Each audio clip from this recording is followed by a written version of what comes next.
اعوذ باللہ من الشیطان الرجیم، بسم اللہ الرحمن الرحیم۔ سورہ صفات آیت 102۔ فلما بلغ معه السعی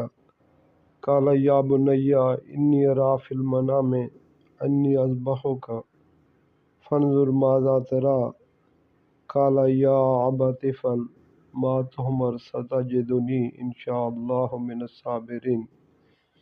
میرے پیارو، قرآن حکیم کی یہ آیت باپ اور بیٹے کے درمیان، سیدنا اسماعیل اور سیدنا ابراہیم علیہ السلام کے درمیان ایک ایسا مکالمہ ہمارے سامنے لاتی ہے جس کے اندر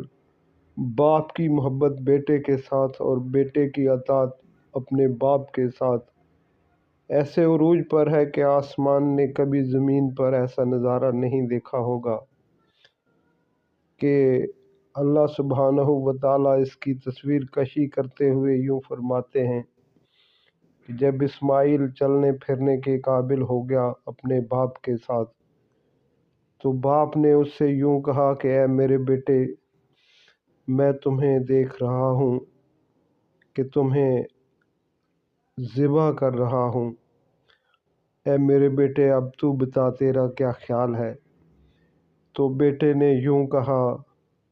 اے میرے باپ، جو آپ کو حکم دیا جا رہا ہے وہ کر گزریے، انشاءاللہ آپ مجھے صبر کرنے والوں میں پائیں گے۔